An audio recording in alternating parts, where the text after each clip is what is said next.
हम माँ बानी, धरती माँ। सत्य के ज्ञान केवल अपना तक सीमित रख लेवे खातिर ना होखेला, ऊ तो एगो संदेश होखेला जेके सारा संसार तक पहुंचावल आवश्यक बा। प्रहलाद के ए सत्य के ज्ञान रहल कि ओकर पिता ईश्वर नहीं खन, और ओ निर्भय होके ई संदेश दूसरा के भी दे देहलस। ओकर गुरु जब ओके ऊ शिक्षा देत रहलन जेके प्रहलाद अनुचित और असत्य समझत रहल, आपन मन में ऊ उहे शिक्षा के आदर करत रहल जौन ओके देवर्षि से मिलल रहल। गुरु आपन कार्य करत रहले और प्रहलाद आपन पाठ पढ़त रहल। फिर ऊ समय आ गईल जब ओकर गुरु लोग ओके ओकर माता पिता के लगे जाए के अनुमति दे देहले, और हम जान गईनी कि प्रहलाद की वास्तविक परीक्षा अब आरंभ होके वाला बा।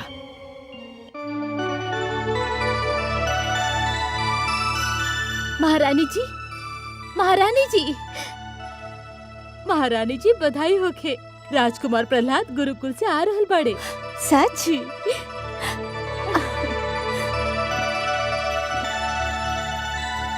माते पुत्र, कितना दिन से तोहर आवे के प्रतीक्षा में हम एक एक घड़ी गिनत रहनी। कैसन बड़ा पुत्र? हम सकुशल बानी माते। गुरुकुल के कठोर जीवन हमार पुत्र के कितना कुमला देले बा।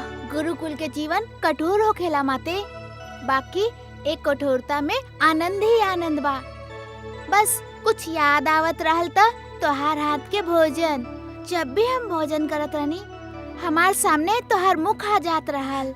हमार पुत्र, अब हम नित दिन तोहके अपन हाथ से भोजन कराइब। पुत्र, तोहार देखभाल तो हम स्वयं करब। महारानी के जय होखे। सभागार से महाराज के संदेश आइल बा।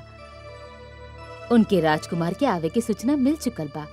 वो चाहत बाड़े कि राजकुमार से उस सभागार में ही मिले। चला, ये भी अच्छा भइल। यही समय महाराज से भी भेंट हो जाई। चला पुत्र। भगवान हिरण्यकश्यप के जय। भगवान हिरण्यकश्यप के जय। भगवान हिरण्यकश्यप के जय। भगवान हिरण्यकश्यप के जय। भगवान हिरण्यकश्यप के जय। भगवान हिरण्यकश्यप के जय। भगवान हिरण्यकश्यप के जय। भगवान हिरण्यकश्यप के जय। भगवान हिरण्यकश्यप के जय। भगवान हिरण्यकश्यप के जय।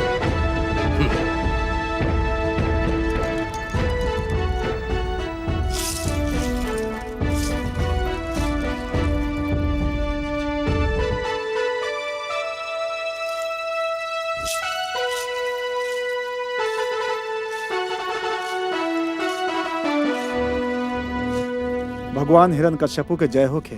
के बाई दुष्ट भगवान, ए दुष्टन के हमनी बार बार टोकनी, राउर आदेश सुनौनी, चेतावनी भी देहनी, किंतु ये लोग विष्णु के पूजा ना बंद कैलन। पाप, महापाप। ये दुष्ट लोग अपराध ना महापाप कैले बाड़े। ले जा इनके और हमार राजधानी के मुख्य मार्ग पर खड़ा करके चलाकर राख कर दा इनके। जब इनका शरीर से अग्नि के लपट निकली, हमें इनके ज्ञात होगी कि भगवान के बा इनकर विष्णु या फिर हम हिरण्यकश्यपु। हे असुर राज, तू हमनी के जला सकेला, बाकी हमनी के भगवान विष्णु के नाम लिहल ना छोड़ा। नहीं छोड़बा। ले जा इनके। चला।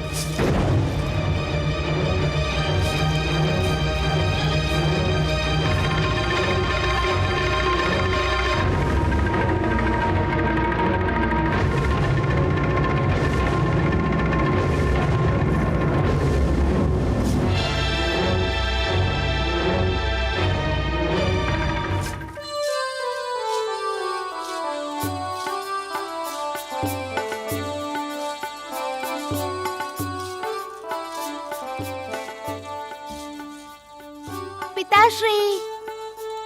प्रहलाद,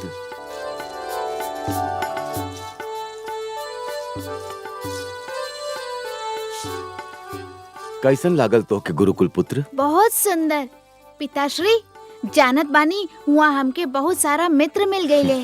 वो हमके बहुत प्यार करेले। हमके उनका संगे रहल बहुत अच्छा लागेला। सुंदर, अति सुंदर।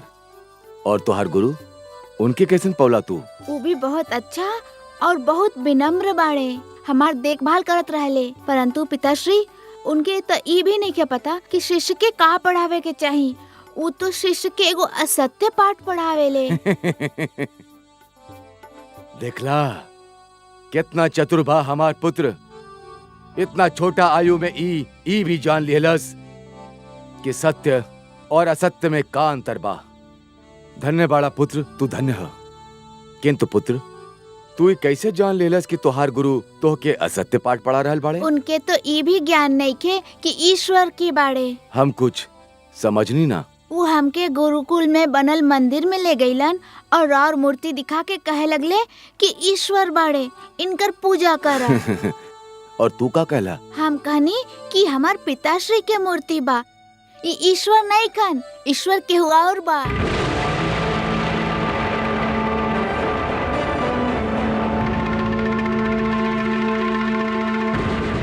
ता फिर ईश्वर के बाड़े के बा ईश्वर? रउआ का भी पता नहीं के?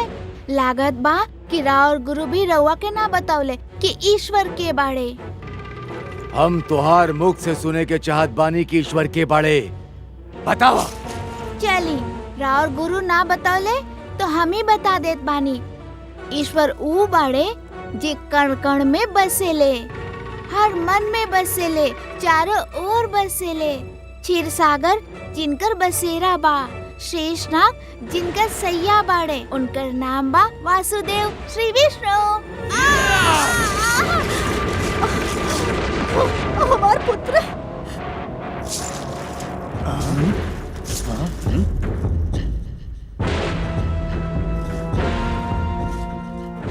के देहल से बालक के ई विष भरल शिक्षा। कहाँ बाड़ा एकर मूर्ख और निकम्मा शिक्षक? कहाँ बाड़े ऊ? देखनी रहुआ कमल नयन, उहे भइल जेकर हमके भय रहल। हिरण्यकश्यपु पुत्र प्रहलाद पर आपन प्रकोप के द्वार खोल देले बा। अत्याचार आरंभ हो गईल बा। इतना प्यारा और कोमल बालक के निर्दयता से उठा के फेंकत और दुष्ट की दया ना आयल। हाँ महादेवी, कथा आरंभ हो गईल बा। इऊ कथा बा जौन हर युग में सत्य के पताका फहरावे वालन के प्रेरणा दी। बाकी रउआ घबराई मत। जौन पुष्प खिले वाला होखेला ऊ खिल के ही रहेला। धूप ओके कुम्हला ना सकेले महादेवी। जौन प्रकाश फैले वाला होखेला ऊ फैल के ही रहेला। अंधेरा ओकर राह ना रोक सकेला। हिरण्यकश्यपु प्रकोप के ना आपन पतन के द्वार खोल देले बा। अब रउआ देखी का होखेला। हिरण्यकश्यपु ये सत्य के पहला बार सुन ले बा और ओकर दंड ई बा कि है सत्य के बार बार सुने के होखी। हम गुरुदेव के कहला पर प्रहलाद की शिक्षा दीक्षा रउआ दोनों के सौंप ले रहनी। हम सोच ले रहनी कि रउआ हो के बड़ा शिक्षा देकर गुरुदेव आदेश दे ले रहले। हम सोच ले रहनी कि जब हमार पुत्र गुरुकुल से लौटी ताऊ सब कुछ सीख चुकल होखी। का सपना देख ले रहनी, हम का सपना देख ले रहनी। हम सोच ले रहनी कि शिक्षा प्राप्त करके हमार पुत्र हमार परंपरा के आगे बढ़ाई, हमार मान बढ़ाई, हमार नाम के ऊंचा करी। परंतु रउआ लोग सर्वथा ओ के उल्टा शिक्षा दीनी। ओ के ऊ नाम बताऊनी जे के सुन के हमार कान में विष घुल जाला, हमार तन बदन में आग लग जाला। ओ का नाम बा विष्णु विष्णु विष्णु। भगवान बस हम कुछ नहीं की सुन ले की चाहत, कुछ ना। ले जाइयो के और ओकर मस्तिष्क में भरल कूड़ा करकट के निकाल बाहर करी और मूर्ख के बताई कि ईश्वर के बाड़े के बा ईश्वर। हम रउआ दोनों के अंतिम बार क्षमा कर रहल बानी, अंतिम बार समय दे रहल बानी। ओ मूर्ख के भ्रम दूर करी, यदि ना कहनी तारउआ दोनों हमार दंड से बच ना पाई। ऐसे पहले कि हमार संयम के बांध टूट जाए, चल जाए यहां से, चल जाए।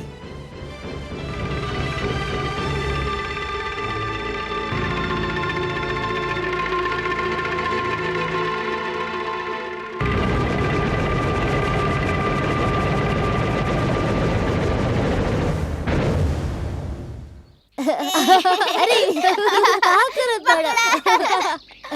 छोड़ो, हमरा के छोड़ो।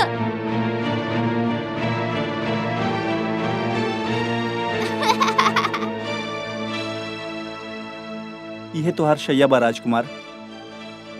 संध्या हो गई बा, अब तू विश्राम कर ला। हे गुरु लोग, हमके खेत बा कि हमार कारण रउआ लोग के अपमान भइल। अभी तक केवल अपमान भइल बा। यदि अभी तो हमनी के बात ना सुनला, असुर नीति के अध्ययन ना कैला, त अगला बार हमनी के वध भी हो सकेला। जबकि रीति बा कि शिष्य गुरु के दक्षिणा देवेले, परंतु तोहार रूप में हमनी के एगो ऐसन शिष्य मिलल बा जे दक्षिणा के बदले दंड दिलावे खातिर तत्पर बा। शिष्य के धर्म बा गुरु के सुख पहुँचावल, उनकर सेवा कैल। जौन शिष्य के कारण ओकर गुरुजन के कष्ट होखे, दुख होखे, ओकर शिष्य के जीवन के धिक्कार बा। त फिर हमनी के वचन दा, जौन हम करब उहे करबा।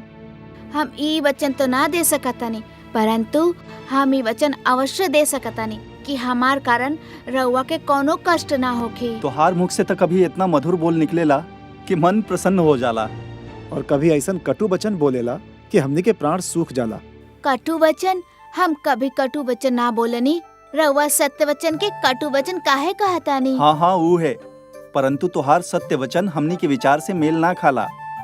वो यही से गुरुजन कि हमार और राउर विचारधारा में अंतर बा। परंतु रउआ चिंता मत करी, हम अपन विचारधारा के सारा उत्तरदायित्व अपना सर पे ले ले। रउआ पर कभी आँच ना आवे दे, ये हमार वचन बा। ठीक बा, अभी विश्राम करा। भोर होखला पर देखल जाई कि तू हमनी के भगवान हिरण्यकश्यपु के प्रकोप से कैसे बचावत आड़ा। चला भ्राता षंड।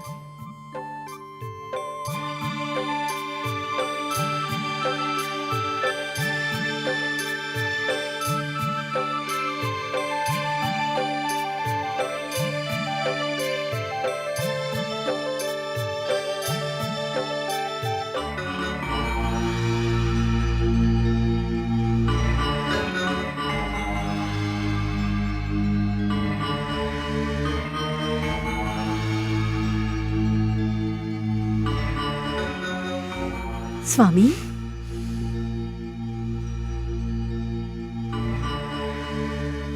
रवा अभी तक ना सूतनी? नींद नइखे आ रहल महारानी। तोहार पुत्र हमार आँख के नींद छीन ले बा। हमार पुत्र? कहो राउर पुत्र नइखे? इहे तक खेत बा महारानी कि हमार ही पुत्र हमसे ही विद्रोह कर रहल बा। हमार ही रक्त हमके ही ललकार रहल बा।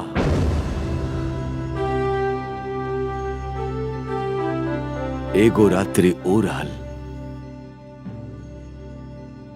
जब वो यहाँ आवे वाला रहल। ओ रात्रि प्रसन्नता के कारण हमके नींद ना आवत रहल, और एगो रात्रि ई बा जब ओकर बात हमार तन मन में आग लगा देले बा। और आज हमके क्रोध के कारण नींद नहीं के आ रहल महारानी। राउर पुत्र अभी छोटा बा स्वामी। परंतु महारानी हम ई सहन ना कर सकेनी कि सारा संसार हमके ईश्वर मानेला। और हमारी पुत्र आपन मन में विष्णु के मूर्ति बसौले बैठल बा। विष्णु के मूर्ति हर धर्मी पर तुलल बाऊ। ई बाल हट बा और बाल हट के उत्तर क्रोध से दिहल उचित नहीं खे स्वामी। हम ओके प्यार से समझाई तो वो अवश्य मान जाई। पुत्र बा ओ पर प्यार भी आवेला, किंतु विद्रोही बा यही से ओ पर क्रोध भी आवेला। हमके भैबा महारानी, कहीं हमार क्रोध हमार प्यार के सीमा के लांग ना जाए। ओके हमके ईश्वर माने के ही होके। ऐसा नहीं होखी स्वामी, रहुआ होकर गुरुजन पर भरोसा करी। महारानी, और यदि ऐसा ना भइल तब पुत्र प्रहलाद के मृत्यु निश्चित बा, निश्चित बा, निश्चित बा।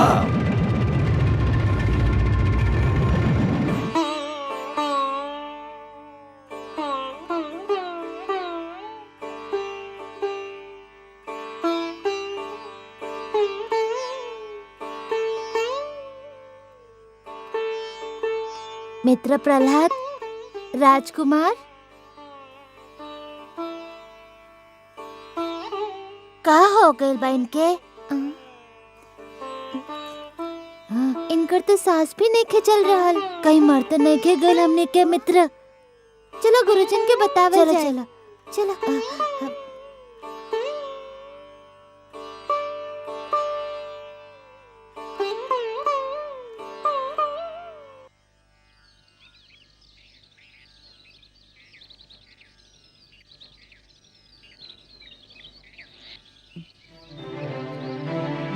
गुरुदेव गुरुदेव शीघ्र चली, राजकुमार प्रहलाद के कुछ हो गइल बा। का हो गइल बा? उनकर सांस नहीं खे चल का? रहल। हाँ गुरुदेव, लागत बा उमर गइले। का कर रहल बड़ा? ई तो अनर्थ हो जाई भ्राता। चला भ्राता, चला चला।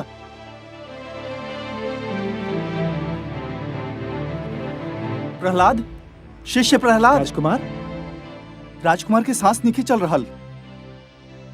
नाड़ी भी नहीं के चलता। हमने के तो मारल गई नहीं भ्राता। ये कौन संकट में डाल दिले राजकुमार? अगर भगवान हिरण्यकश्यप को सूचना मिल गई तो अनर्थ हो जाई भ्राता।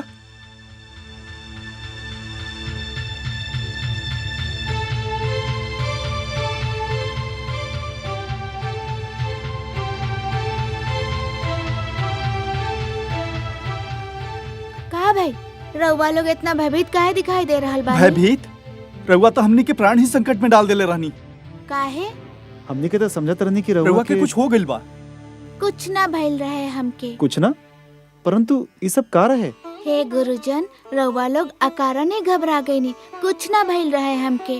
हम तो केवल योगासन करत रहे। योगाभ्यास? हाँ, एके श्वासन कहल जाला। शवासन?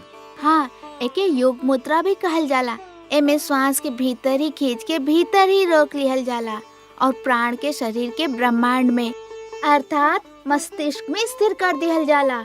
ऐसे शरीर और मस्तिष्क दोनों के शक्ति मिलेला।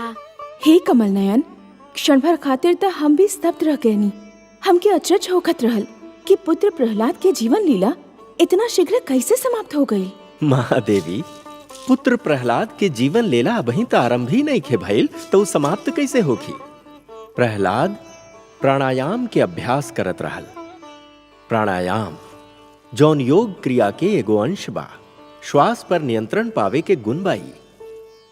और हे देवी, श्वास जीवन के दोसर नाम बा।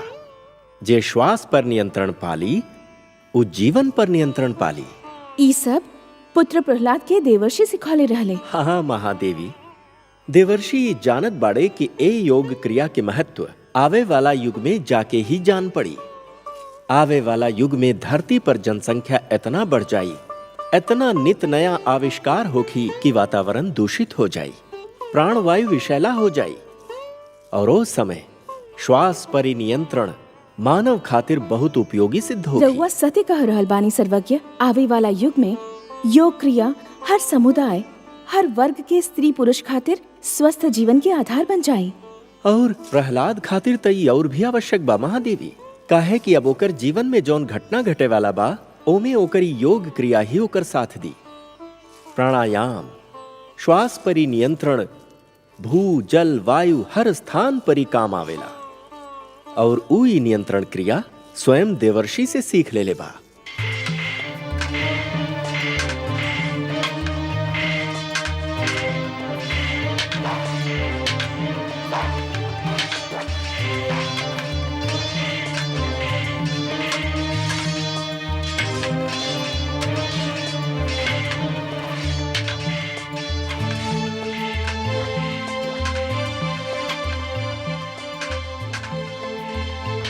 राजकुमार,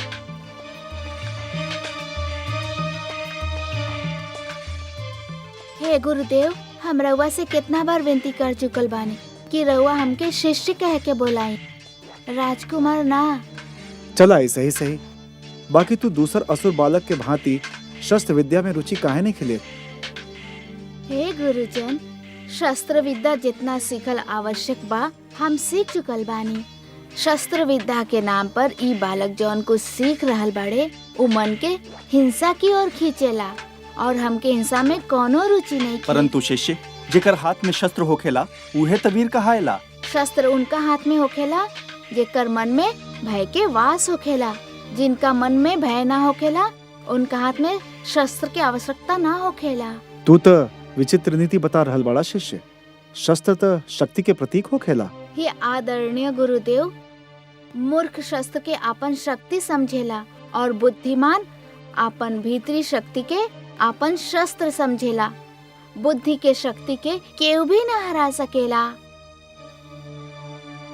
हे गुरुजन, हमने के मित्र प्रहलाद के बातों में बड़ा आनंद मिलेला। मित्र प्रहलाद, हमने के भी कोनो कथा सुनावा। शस्त्र के खेल में हमने के भी आनंद ना आवेला। मूर्ख बालक, राजकुमार प्रहलाद के चाल चले जीबा तो स्वयं अपन चाल भूल जीबा तू। किंतु गुरुदेव, हमने के अपन आँख से देख चुकल बानी। मित्र प्रहलाद जौन कहले सत्य सिद्ध होखेला। हमने के भी इनकर अनुसरण करे के चाहत बानी। मूर्ख लोग, तू तो संभवतः बच भी जा, परंतु यदि भगवान हिरण्यकश्यपु के बात की सूचना मिल गई तो तू लोग के माता पिता के जीवन संकट में पड़ जाई। देखला मित्र, शस्त्र हाथ में होके भी तू भयभीत हो गईला। अपना मन में उनके बसाला जी हमार मन में बसल बाड़े। सब भय दूर कर दी है। हमार भगवान विष्णु हृदय से हर भय दूर कर दी है। मित्र प्रहलाद, हमने के भी कोनो कथा सुनावा ना। भ्राता अमरक, का हमनी के बालक के शिक्षा दे सके नी? ना भ्राता, उल्टे ये हमनी के शिक्षा दे रहल बा। ई तो हमनी खातिर बहुत बड़ा संकट खड़ा कर रहल बा। पता नहीं संकट के उपाय भी बा कि ना। केवल एगो उपाय बा। का? आवा हमरे साथे।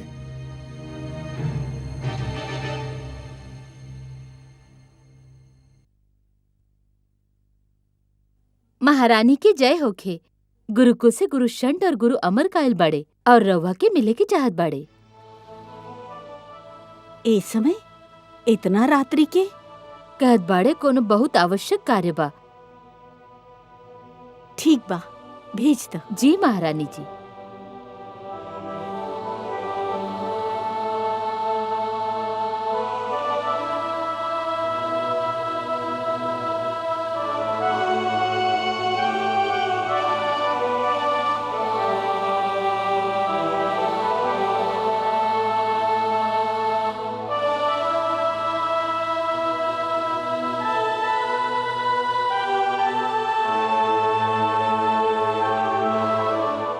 प्रणाम प्रणाम राजमाता। राजमाता। प्रणाम गुरुजन। सब कुशल तब आना? कुशल होखत ते इतना रात्रि के रउआ के कष्ट देवे के साहस ना करती राजमाता। का बात बा? राजकुमार प्रहलाद के असुर नीति, असुर संस्कृति, असुर विद्या कौनों में कौनो रुचि नहीं खे। हम स्वयं बहुत चिंतित बानी। गुरुजन, रवाओ के तनी और समझावे के प्रयास करी। हमनी के तो समझा समझा के हार चुकल बानी राजमाता। परंतु राजकुमार जौन अपन मन में मान लेले बाड़े ओकरा अतिरिक्त वो कुछ और माने खातिर तैयार ही नहीं खन। राजमाता, हमनी के भय बा कि भगवान हिरण्यकश्यपु राजकुमार प्रहलाद के बात सुन लिहल है तो वो समझिए कि हमनी के शिक्षा देले बानी, जबकि एमे हमनी के कोनो दोष नहीं खे। इहे ना राजमाता, हमनी के भय बा एगो नया संकट भी खड़ा होखे वाला बा। हाँ राजमाता, राजकुमार प्रहलाद विष्णु के अपन ईश्वर माने ले और उनकर देखा देखी बाकी विद्यार्थी पर भी रंग चढ़े लागल बा। हमनी के असुर शिष्य भी असुर धर्म से दूर होकर जा रहल बाड़न राजमाता। समस्त विद्यार्थी उनका रंग में रंगत जा रहल बाड़े। भगवान हिरण्यकश्यपु के सूचना मिल गई तो अनर्थ हो जाई राजमाता। समझ में नहीं आवत का करी। हे राजमाता, राजकुमार रउआ से बहुत प्रेम करेलन, रउआ चल के उनके समझाई। हमनी के विश्वास बा कि वो राउर अवश्य सुनिहन। हमनी के यह विनती लेके रुआ लगे आइल रहनी। रवा कहत बानी त हम रवा संगे अवश्य चलतानी, ओके सीधा राह पर लावे के प्रयास करत बानी। धन्य बानी राजमाता।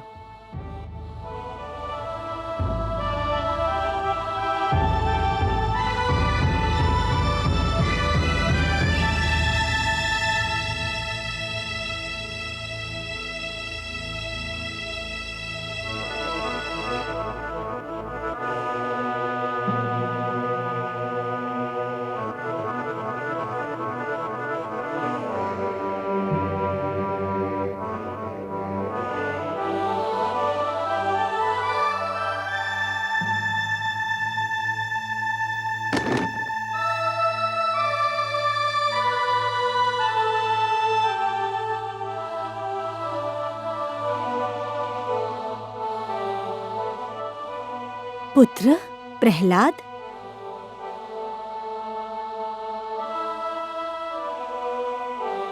माते,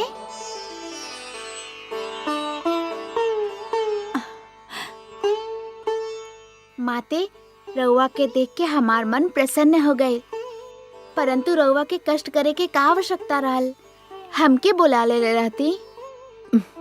पुत्र यदि आधी रात के हमके राजभवन छोड़ के तोहार कुटिया तक आवे के पड़ल त एकर अर्थ जानत बड़ा पुत्र? ना माते, एकर अर्थ ई बा कि हम बहुत विचलित बानी, दुखी बानी पुत्र। विचलित, दुखी, बाकी केकर कारण? तोहार कारण पुत्र। हमार कारण? हाँ पुत्र, तोहार कारण। तो जौन प्रकार अपन विचार के व्यक्त करेला ओकर कारण। परंतु माते, अपन विचार के व्यक्त कइल तो हरेक के अधिकार बा।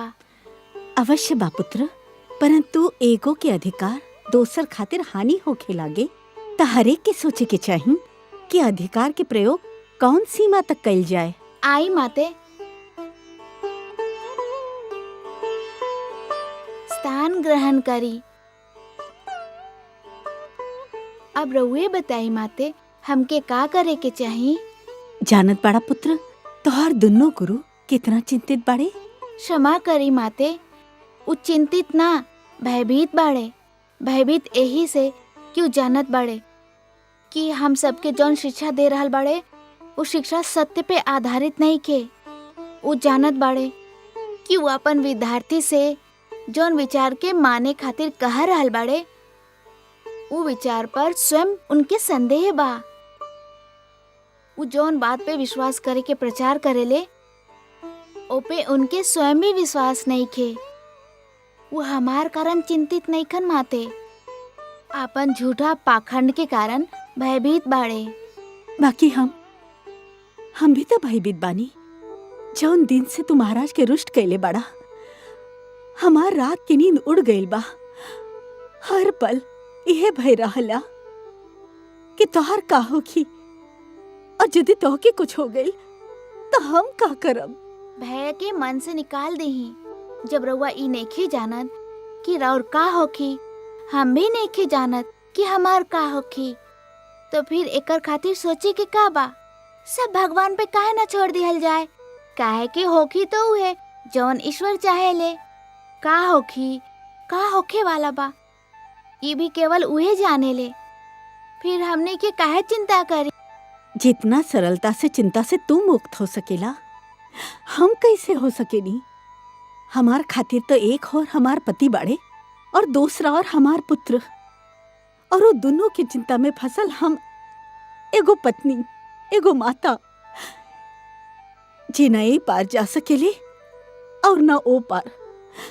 हम का करी? रउआ भी हमारे ईश्वर पे विश्वास करी, सब कुछ उनकरा पे छोड़ दी। भय या चिंता के स्थान पर मन में इस सत्य बसा ली ही कि यश अपयश, जीवन मरण सब ईश्वर के हाथ में बा। जेकर संगे ऊ बा ओकर ना कोनो चिंता बा ना भय।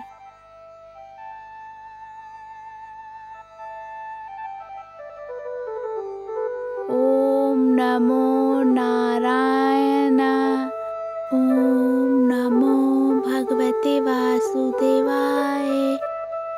ओम नमो भगवते वासुदेवाय। ओम नमो नारायण।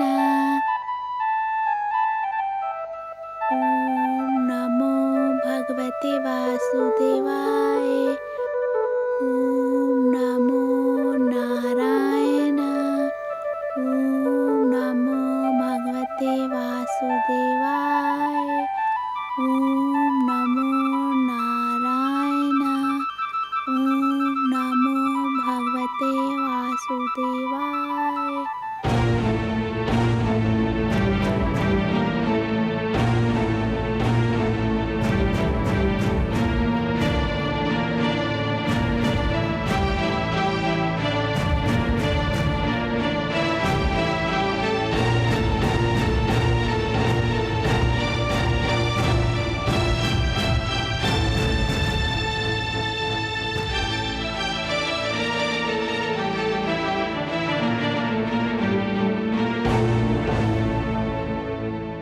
भगवान हिरण्यकश्यपु के शक्ति इतना रात्रि में कहाँ से आ रहल बिया?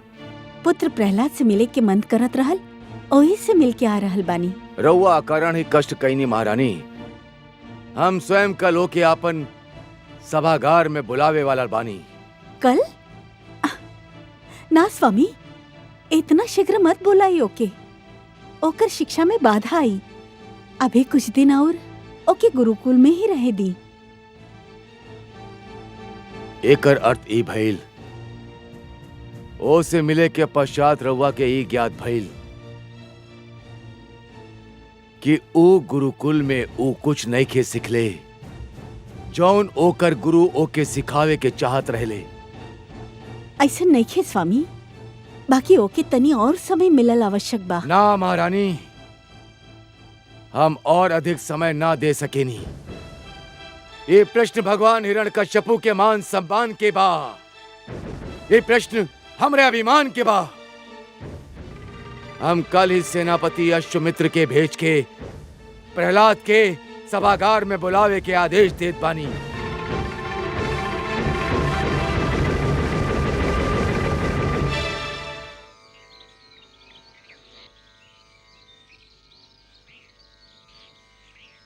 हमनी के इतना विनती तो सुन ली। रउआ भगवान हिरण्यकश्यपु के प्रार्थना करी या ना करी, उनकर स्तुति तो कंठस्थ कर ली।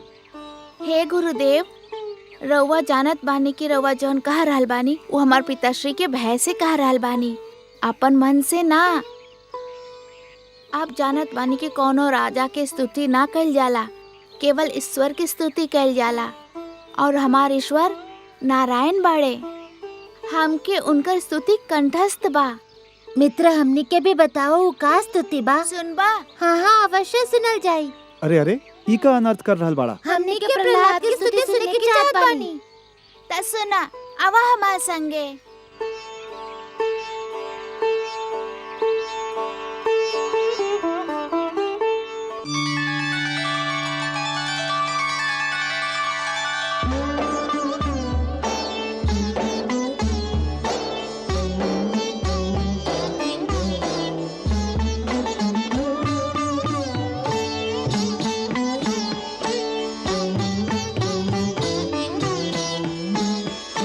तू है ना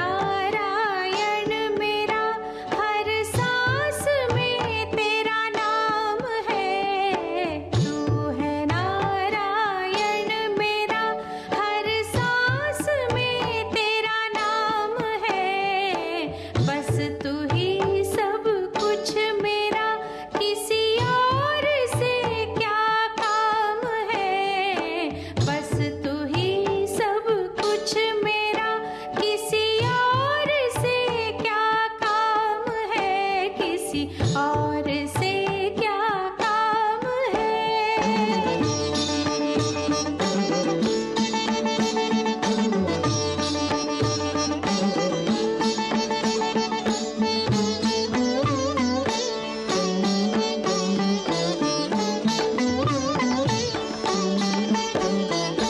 ये मेरा प्रण है मेरे जगदीश तेरे सामने, मैं झुकाऊंगा बस अपना शीश तेरे सामने।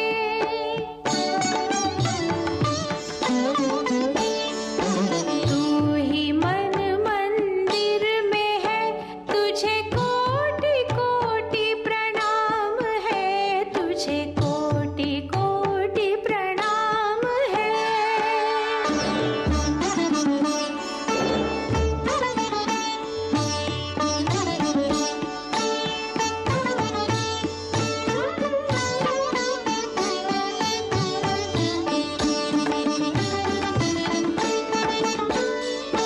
सृष्टि तुझसे है बनी और सृष्टि के कण कण में तू ही जल थल और गगन में, वन में तू, जीवन में तू।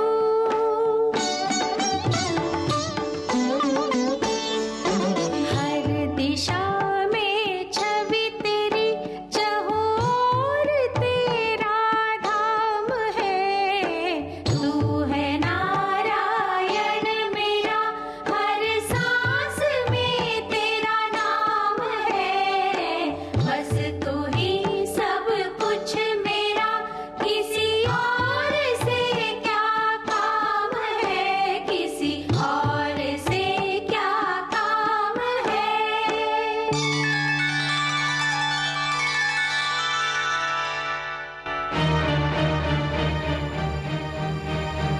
प्रहलादी तू का कर रहल बाड़ा? राजकुमार, राजकुमार के जय होखे। भगवान हिरण्यकश्यपु रउआ के और दोनों गुरु सहित सभागार में उपस्थित होके के आदेश देले बाड़न। रउआ के अभी चले के होखी। रउआ के हमार वचन याद बा गुरुजन? हाँ। तो रउआ निश्चिंत रही।